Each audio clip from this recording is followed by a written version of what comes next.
ఈ వీడియోలో central government కి స్టేట్ గవర్నమెంట్ కి డబ్బులు ఎక్కడి నుంచి వస్తాయి, వచ్చిన డబ్బుల్ని గవర్నమెంట్ ఎలా ఖర్చు పెడుతుంది అనే విషయాల గురించి చెప్పబోతున్నాను. Let's begin our episode. First central government గురించి చూద్దాము.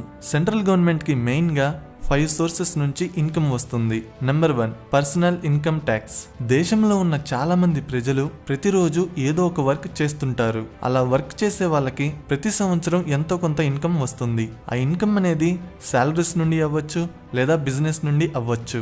అలా వచ్చిన ఇన్కమ్ లో కొంత పర్సంటేజ్ ని ప్రభుత్వానికి మనం ప్రతి సంవత్సరం కట్టాలి. దాన్నే పర్సనల్ ఇన్కమ్ ట్యాక్స్ అని అంటారు. యాన్యువల్ ఇన్కమ్ 2.5 lakhs ఉంటే నిల్ ట్యాక్స్ అని, 2.5 lakhs నుంచి 5 lakhs ఉంటే 5% ట్యాక్స్ అని, 5 lakhs నుంచి 7.5 lakhs ఉంటే 10% ట్యాక్స్ అని, ఇలా డిఫరెంట్ స్లాబ్ రేట్స్ ఉన్నాయి. ఫర్ ఎగ్జాంపుల్, ఒక వ్యక్తికి ఒక సంవత్సరంలో 5 లక్షల రూపాయలు ఇన్కమ్ వస్తే అతను 25,000 రూపాయలు ట్యాక్స్ కట్టాలి. 2018-19 ఫైనాన్షియల్ ఇయర్ లో సెంట్రల్ గవర్నమెంట్ కి పర్సనల్ ఇన్కమ్ ట్యాక్స్ నుంచి 5.5 లక్షల కోట్ల రూపాయలు వచ్చాయి. Number 2 corporate tax. మన దేశంలో చాలా కంపెనీస్ ఉన్నాయి. వాటికి కూడా ప్రతి సంవత్సరం లాభాలు వస్తుంటాయి. వచ్చిన లాభంలో కొంత పర్సంటేజ్ ని గవర్నమెంట్ కి ట్యాక్స్ గా కట్టాలి. దాన్నే కార్పొరేట్ ట్యాక్స్ అని అంటారు. కంపెనీస్ కి వచ్చిన ప్రాఫిట్ లో ప్రతి సంవత్సరం 25% నుంచి 30% గవర్నమెంట్ కి ట్యాక్స్ గా కట్టాలి. అంటే ఒక కంపెనీకి ₹1,00,00,000 లాభం వస్తే 25 నుంచి 30 లక్షల రూపాయల వరకు ట్యాక్స్ కట్టాలి.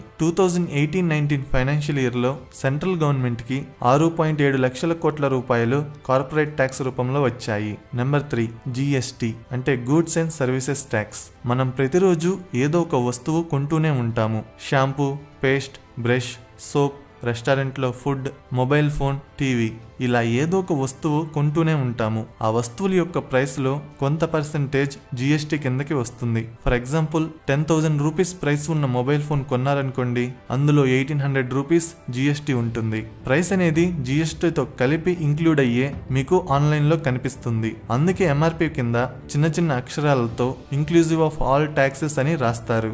ఈ GSTలో హాఫ్ అమౌంట్ సెంట్రల్ గవర్నమెంట్ కి వెళ్తుంది, ఇంకో హాఫ్ అమౌంట్ స్టేట్ గవర్నమెంట్ కి వెళ్తుంది. For example, 10 lakhs ex showroom price ఉన్న కార్ ఉందనుకోండి, ఆ ప్రైస్ లో 2,80,000 రూపీస్ GST ఉంటుంది. ఇందులో 1,40,000 సెంటర్ కి వెళ్తుంది, ఇంకో 1,40,000 స్టేట్ కి వెళ్తుంది.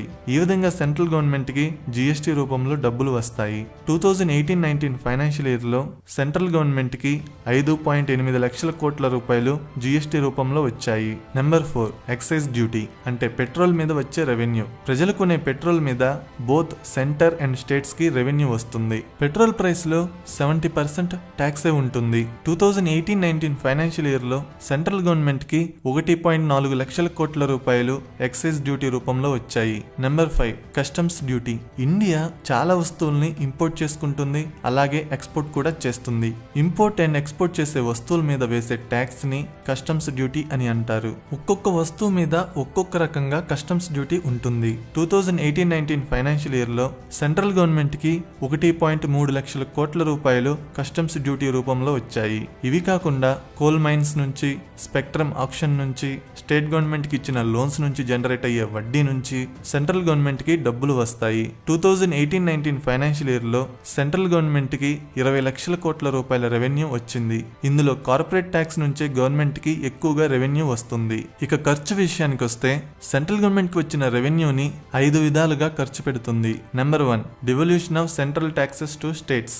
సెంట్రల్ గవర్నమెంట్ కి వచ్చిన టోటల్ రెవెన్యూలో స్టేట్స్ కి 41% తిరిగి ఇచ్చేస్తుంది. ఇంతకు ముందు ఇది 42% ఉండేది. కొత్తగా Jammu and Kashmir, Ladakh union territories ఏర్పాటు అవ్వడం వల్ల 1% షేర్ వాటికి వెళ్లిపోతుంది. అంటే సెంట్రల్ గవర్నమెంట్ కి 100 రూపాయలు ఆదాయం వస్తే అందులో 41 రూపాయలు తిరిగి స్టేట్స్ కే ఇచ్చేస్తుంది. ఈ 41 రూపాయల్లో ఒక్కొక్క స్టేట్ కి ఎంత డబ్బులు ఇవ్వాలనేది రాష్ట్ర జనాభా మీద బేస్ అయి ఉంటుంది. స్టేట్ లో ఎక్కువ పాపులేషన్ ఉంటే ఎక్కువ అమౌంట్ వస్తుంది, తక్కువ పాపులేషన్ ఉంటే తక్కువ అమౌంట్ వస్తుంది. Number 2 defence. ఆర్మీలో పనిచేసే వాళ్ళ యొక్క శాలరీస్ మీద మీద, పెన్షన్స్ మీద, ఆయుధాల మీద ఖర్చు పెడుతుంది. సెంటర్ ఖర్చు పెట్టే మొత్తం డబ్బుల్లో 15% డిఫెన్స్ మీదే ఖర్చు పెడుతుంది. Number 3 subsidies.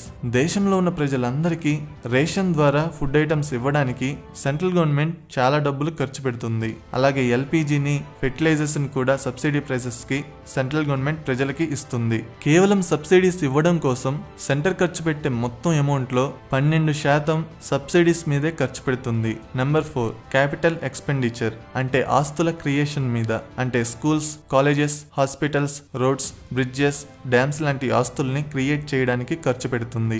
నెంబర్ 5 సంక్షేమ పథకాలు, PM Kisan, MGNREGS, education, health, Swachh Bharat, ఇంకా ఇలాంటి ఎన్నో సంక్షేమ పథకాల మీద ఖర్చు పెడుతుంది. నెక్స్ట్ స్టేట్ గవర్నమెంట్ రెవెన్యూ చూద్దాము. స్టేట్ గవర్నమెంట్ కి మెయిన్ గా 5 సోర్సెస్ నుంచి ఇన్కమ్ వస్తుంది. Number 1 excise duty and VAT on liquor. రాష్ట్రంలో అమ్మే లిక్కర్ మీద ఎక్సైజ్ డ్యూటీ అండ్ వ్యాట్ రెండూ ఉంటాయి. కొన్ని స్టేట్స్ లో అయితే వ్యాట్ ఉండదు, కేవలం ఎక్సైజ్ డ్యూటీ మాత్రమే ఉంటుంది. వ్యాట్ అంటే వాల్యూ యాడెడ్ ట్యాక్స్. ట్యాక్స్ పేరు ఏదైనా సరే ఫైనల్ గా అది గవర్నమెంట్ కి డబ్బుల్ని తెచ్చిపెడుతుంది. గుజరాత్ అండ్ బీహార్ లో మాత్రమే కంప్లీట్ గా లిక్కర్ బ్యాన్ అయి ఉంది. అందుకే ఆ స్టేట్స్ లో లిక్కర్ మీద రెవెన్యూ రాదు. లిక్కర్ మీద వచ్చే రెవెన్యూ టోటల్ గా స్టేట్ కే చెందుతుంది, సెంట్రల్ గవర్నమెంట్ కి వెళ్ళదు. ఫర్ ఎగ్జాంపుల్ తెలంగాణలో చూసుకుంటే 2019-20 ఫైనాన్షియల్ ఇయర్ లో లిక్కర్ ద్వారా స్టేట్ గవర్నమెంట్ కి 20,000 కోట్ల రూపాయల ఆదాయం వచ్చింది. ఎక్సైజ్ డ్యూటీ ద్వారా 10,000 కోట్లు, వ్యాట్ ద్వారా 10,000 కోట్లు వచ్చాయి. జిఎస్టీ తర్వాత ఒక స్టేట్ కి ఎక్కువగా రెవెన్యూ తెచ్చిపెట్టేది లిక్కరే. అందుకే లాక్డౌన్ లో కూడా లిక్కర్ షాప్స్ ని ఓపెన్ చేశారు. Number 2 VAT on fuel. Fuel మీద సెంట్రల్ గవర్నమెంట్ ఎక్సైజ్ డ్యూటీని విధిస్తే స్టేట్ గవర్నమెంట్స్ వ్యాట్ ని విధించాయి. ఫ్యూల్ మీద విధించే వ్యాట్ ద్వారా తెలంగాణ గవర్నమెంట్ కి 2019-20 ఫైనాన్షియల్ ఇయర్ లో 10,000 కోట్ల రూపాయల ఆదాయం వచ్చింది. Number 3 stamp duty and registration. State లో చాలా మంది ప్రతిరోజు ప్రాపర్టీస్ ని అమ్ముతుంటారు, కొంటుంటారు. ఆ ప్రాపర్టీస్ ని తమ పేర్ల మీద రిజిస్టర్ చేయించుకున్నప్పుడల్లా కొంత అమౌంట్ ని గవర్నమెంట్ కి పే చేయాలి. ఈ అమౌంట్ ద్వారా తెలంగాణ గవర్నమెంట్ కి 2019-20 ఫైనాన్షియల్ ఇయర్ లో 8,000 కోట్ల రూపాయల ఆదాయం వచ్చింది. నెంబర్ 4 జిఎస్టీ అంటే గూడ్స్ అండ్ సర్వీసెస్ ట్యాక్స్. ముందు చెప్పినట్టుగానే ప్రజలు పే చేసే జిఎస్టీలో హాఫ్ అమౌంట్ స్టేట్ కి వస్తుంది, ఇంకో హాఫ్ అమౌంట్ సెంట్రల్ గవర్నమెంట్ కి వెళ్తుంది. ఈ జిఎస్టీ ద్వారా తెలంగాణ గవర్నమెంట్ కి 2019-20 ఫైనాన్షియల్ ఇయర్ లో 24,000 కోట్ల రూపాయల ఆదాయం వచ్చింది. Number 5 devolution of central taxes to states. ముందు చెప్పినట్టుగానే సెంట్రల్ గవర్నమెంట్ కి వచ్చిన టోటల్ రెవెన్యూలో స్టేట్స్ కి 41% తిరిగి ఇచ్చేస్తుంది. ఇంతకు ముందు 42% ఉండేది. కొత్తగా Jammu and Kashmir, Ladakh union territories ఏర్పాటు అవ్వడం వల్ల 1% షేర్ వాటికి వెళ్లిపోతుంది.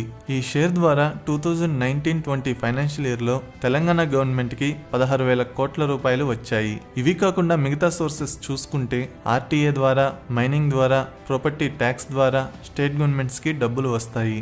ఆర్టీఏ అంటే రీజనల్ ట్రాన్స్పోర్ట్ అథారిటీ. ప్రజలు కొత్త వెహికల్స్ ని కొన్నప్పుడల్లా గవర్నమెంట్ వాటి మీద లైఫ్ ట్యాక్స్ వేస్తుంది. ఈ లైఫ్ ట్యాక్స్ అనేది వెహికల్ ఎక్స్ షోరూమ్ ప్రైస్ మీద 9 to 14% ఉంటుంది. ఆర్టీఏ ద్వారా 3,500 కోట్లు, మైనింగ్ ద్వారా 5,000 కోట్లు, ప్రాపర్టీ ట్యాక్స్ ద్వారా 500 కోట్ల రూపాయలు తెలంగాణ గవర్నమెంట్ కి 2019-20లో వచ్చాయి.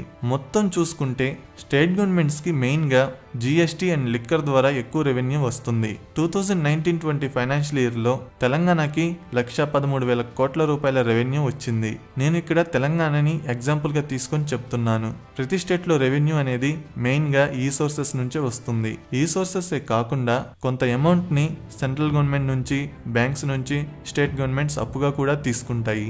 స్టేట్స్ అనేవి ప్రతి సంవత్సరం తమ జీడీపీలో 3% అప్పుగా తీసుకోవచ్చు. స్టేట్ కి ఉన్న మొత్తం అప్పు అనేది జీడీపీకి 25% కన్నా ఎక్కువ ఉండకూడదు. ఫర్ ఎగ్జాంపుల్ ఒక స్టేట్ జీడీపీ 10 lakh crores ఉందనుకోండి, ఆ స్టేట్ ప్రతి సంవత్సరం 30,000 కోట్లు అప్పుగా తీసుకోవచ్చు. కానీ స్టేట్ కి ఉన్న మొత్తం అప్పు 2,50,000 కోట్లు దాటకూడదు. ఒకవేళ దాటిందంటే ఆ స్టేట్ లో ఫైనాన్షియల్ మిస్ మేనేజ్మెంట్ ఉన్నట్టే. ఒకవేళ డెప్ట్ టు జీడీపీ రేషియో పర్సంటేజ్ అనేది ప్రతి సంవత్సరం తగ్గుతూ వస్తే ఆ స్టేట్ లో ఫైనాన్షియల్ మేనేజ్మెంట్ హెల్తీగా ఉన్నట్టే. సో ఒక రాష్ట్ర అప్పుని జీడీపీతో మెజర్ చేయాలే తప్ప అమౌంట్ ని బట్టి మెజర్ చేయకూడదు. ఇక ఖర్చు విషయానికి వస్తే స్టేట్ గవర్నమెంట్ అనేది వచ్చిన డబ్బుల్ని 3 విధాలుగా ఖర్చు పెడుతుంది. ఒకటి క్యాపిటల్ ఎక్స్పెండిచర్ అంటే అసెట్స్ క్రియేషన్ మీద, అంటే schools, colleges, hospitals, roads, bridges, dams లాంటి ఆస్తుల్ని క్రియేట్ చేయడానికి ఖర్చు పెడుతుంది. రెండవది రెవెన్యూ ఎక్స్పెండిచర్, అంటే సంక్షేమ పథకాల మీద, ప్రభుత్వ ఉద్యోగులకి జీతాలు ఇవ్వడానికి ఖర్చు పెడుతుంది. ఈ రెవెన్యూ ఎక్స్పెండిచర్ అనే దాని వల్ల యాసెట్స్ క్రియేషన్ ఏమీ ఉండదు. రెవెన్యూ ఎక్స్పెండిచర్ అనేది ఎక్కువగా ఉంటే ఆ స్టేట్ అనేది తక్కువగా గ్రో అవుతుంది. మూడవది డెబ్ట్ and interest payments. Government already కొన్ని అప్పులు తీసుకుని ఉంటుంది. వచ్చిన రెవెన్యూతో ఉన్న అప్పుల్లో కొంత అప్పుని తిరిగి చెల్లిస్తుంది. మిగిలి ఉన్న అప్పుకి వడ్డీ కడుతుంది. ఈ విధంగా స్టేట్ గవర్నమెంట్స్ అనేవి తమకొచ్చిన రెవెన్యూని ఖర్చు పెడతాయి. నా ఎక్స్ప్లెనేషన్ నచ్చితే వీడియోని లైక్ చేసి షేర్ చేయండి. ఇలాంటి ఇంట్రెస్టింగ్ వీడియోస్ కోసం ఛానల్ని సబ్స్క్రైబ్ చేయండి. వీడియో పెట్టగానే నోటిఫికేషన్ రావాలంటే సబ్స్క్రైబ్ చేయగానే పక్కనే ఒక బెల్ ఐకాన్ కనబడుతుంది. దాని మీద క్లిక్ చేయండి. Thank you.